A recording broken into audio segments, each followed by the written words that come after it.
Can I not marry? Audio web novel chapter 55, The President's Dad.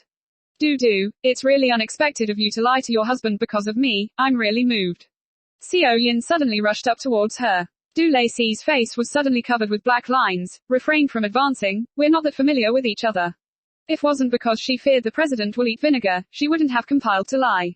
But then again, the president getting jealous because of her, she was filled with happiness.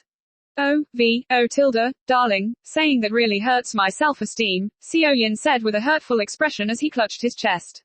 Seeing him, sir, Du Lacey unconsciously remembered the sworn fellow Chia Kun, who spoke without restraint. Your self-esteem is wrapped in the skin of your invulnerability, even an atomic bomb can never hurt it. Your tongue is really poisonous. How does your husband tolerate you? Poisonous tongue. Du Lacey was stunned, seemingly in front of the president. She's always been using a poisonous tongue as well. Sure enough, when going into battle, one has to observe their opponent. Encountering such a powerful boss such as Lord President, she can only strike within seconds. As she was thinking, Seo Yin suddenly came over, groping around her waist. Du Lacey's entire body turned cold. She reached out to pull away from him, however her strength couldn't compare to his. After pulling for half the day he still remained motionless. Really couldn't tell by looking at his squeaky clean appearance that his strength was that strong. It seems she could only use a unique skill then. She raised her foot and aimed at Seo Yin's foot, attempting to step down on them. What are you doing? A voice bolted from the blue, shocking Du Lacey and caused her to fall. Fortunately, Seo Yin, who was besides her, helped her in a timely manner. Or else a tragedy would have occurred. She was wearing a skirt, you know. But then a problem occurred. Even though she didn't fall face flat, she however fell into Seo Yin's arms. In the eyes of others, this was only a standard gesture. Coupled by Seo Yin's satisfied expression, it was simply an offense against decency. Sure enough, the man on the side made a deliberate cough. Du Lacey hurriedly pulled away from Seo Yin, wanting to see who is this man who gave her such a fright that she almost fell down. Standing in front of them was an unfamiliar uncle wearing a suit. The uncle appeared to be in his 50s, with a somber appearance. Just when she wanted to ask, she heard Seo Yin reluctantly called out, Dad. Dad. Du Lacey was suddenly stunned. This uncle is Seo Yin's dad. No, that's not right. Seo Yin's dad is also the president's dad, right? Then, wouldn't he be her father-in-law? Thinking to this point, Du Lacey was petrified. Don't call me dad, I don't have such a son as you. Seo Li, she scolded. You're 20 years old, yet all day long you just idle around, ignoring your proper occupation duties, spend your day picking up babes. I don't know how I gave birth to such a son like you. Seo Li Shi's round of scolding quickly pulled Du Lacey's petrified soul back to her body. It seems their father and son relationship isn't very good. When she looked at Seo Yin again, he had a calm and steady expression, without the slightest hint of rebutting.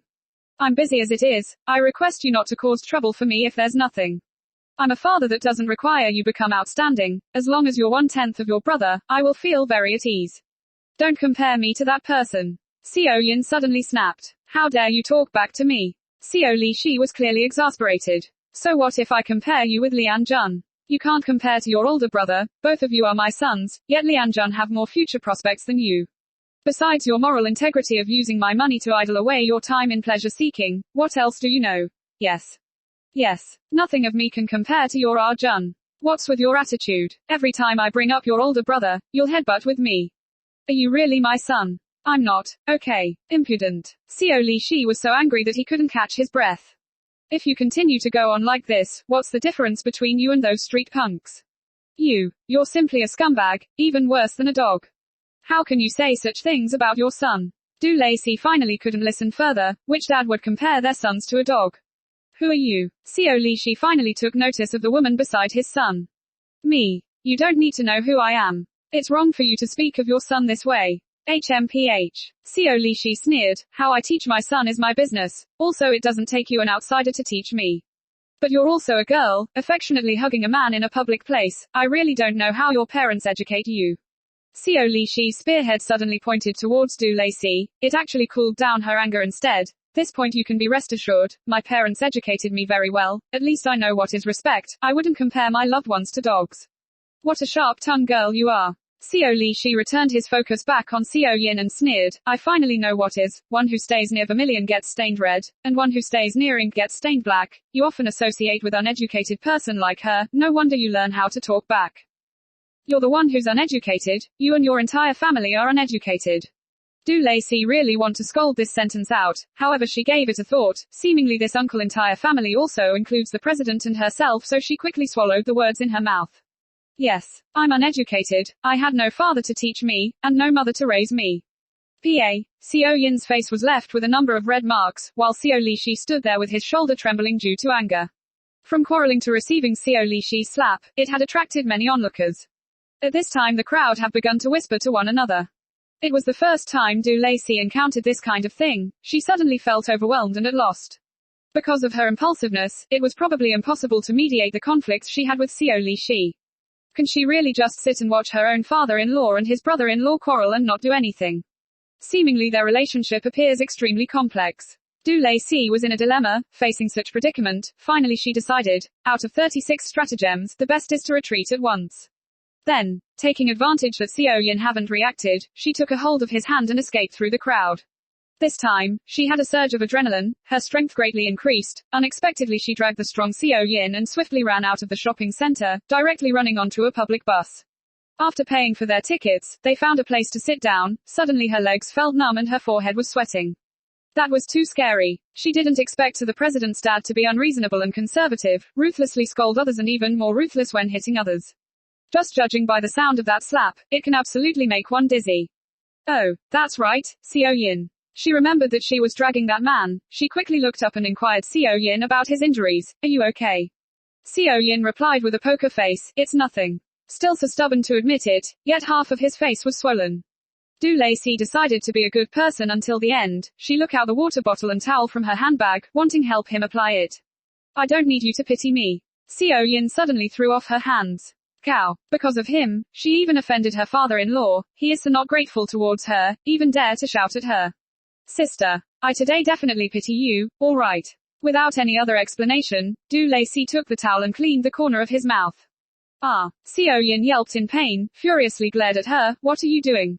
I told you not to touch me. Do you think I like touching you? I pity you, so I'm suffering justice myself, okay. Fortunately, there were a few people on the bus, or else others will think she's bullying a respectable man. I said, I don't need your pity. I will pity you. You. Pitiful student. Seo Yin was so mad that he wanted to vomit blood. Turning his head to the side he refused to speak. Hey, no wonder there's a saying online, in each heart, there's present, in each black belly is recessive white, in each young lady there are potential lowly. For example, like her, Du Lacey, till this day she has been oppressed by the president, thus she finally become a superwoman. Then there's student Seo Yin, under his demon-like appearance, there's a troublesome little heart. Okay la, I was wrong. I do not pity you, Du Lacey thought for a long time. She couldn't think of an appropriate verb. She finally had to make up a random one. My heart aches for you, is it okay? Just this one word, but it wavered and hit Seo Yin's heart.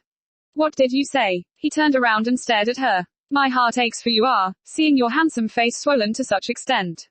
Originally this thin skin is stuffed with Seo Longbao's flavors, now it has turned into a 5-cent dumpling skin in the school cafeteria. After Du Lacey finished speaking, Seo Yin choked. Don't make me laugh, I'm still angry. He covered his face, he finally has some human expressions. Du Lacey sighed, see how good you look now, one smile and you're all handsome again. Seo Yin suddenly laughed and sighed a sigh of relief. What's wrong? Du Lacey was a little worried, did she just say something wrong again? Seo Yin gave a wry smile and said, it's nothing, I just feel that I'm such a failure as a person. How could that be? You can be very successful. After Du Lacey finished speaking, she felt slightly hypocritical and embarrassedly said, although, you're a little annoying, but in general you're not a bad person. At least you didn't kill anyone, commit arson, nor robbed a bank. Occasionally you'll flirt with women, these are purely personal preferences, all these can be forgiven. Puff. Seo Yin sprayed out his saliva. When you studied politics during school did you often get full marks? How did you know? Because you are more likely to pull in votes. Quote ellipsis quote. Student Seo, you are not harmonious. After a while, Seo Yin suddenly said, why haven't you asked me, why do I have such a bad relationship with my dad? This question still need to be asked. It's obvious whilst growing up his dad often compared him with the president, which led to his psychological outbreak. First it was to rebel, hoping to attract his dad's attention, clearly not expecting his dad to be more disappointed. Such a vicious cycle, and finally it led to the tragedy of their father and son incompatibility. It's been acted out on TV numerous times. In fact, why does he have to seriously compare himself with the president? No human can compare to the president, because he's simply not human. Naturally, Du Lacey didn't express these words openly. Since Seo Yin asked, he hoped to find someone to talk about this knot he held deep within his heart. She will be a good person till the end. Du Lacey blinked her eyes and asked with a puzzled expression, why? Seo Yin glanced at her and started to retell the story that's been hidden in the bottom of his heart for more than 10 years. Indeed, as expected, there wasn't much difference from what Du Lacey guessed. Therefore, not everything you watch on television is not a lie, at least it relates to day-to-day life. However, there was one point Du Lacey didn't expect. It turns out that Seo Yin's mum, also known as Seo Lishi's second wife, passed away from a car accident when Seo Yin was 8 years old. From then on, Seo Yin and Seo Chia was always taught by their father's harsh education. He couldn't stand it, so he began to self-indulge. Listening to the story to this point, Du Lacey suddenly thought of a sentence: the more narcissistic a person is, the more inferior they feel. The reason why Seo Yin behaves so frivolous in the presence of outsiders, is because he wanted to conceal his inner sense of inferiority. Frankly speaking, he wasn't flirting with women, he was just lonely. In this world, in fact, there are hidden loneliness deep in the heart of every person, a part of their true self. Thinking to this point, Du Lacey suddenly felt some resonance with Seo Yin. The two of you, you're still not getting off. The bus driver's shout broke Du Lacey's resonance. It was only then did Du Lacey notice the bus have driven them to an unknown place, and there's only 2 of them left on the bus. The 2 of them under the watchful eye of the bus driver got off the bus. Du Lacey heard the bus driver muttered, "Youngsters these days are really strange, they like to run to the countryside." Then, the bus just staggered and drove off. When they got off the bus, it was already dark. The bus they rode on was the last bus for the day. Du Lacey adjusted her wrinkled skirt, looked around, suddenly she felt like she was stuck by lighting. After a long time, she trembled as she said, "This place.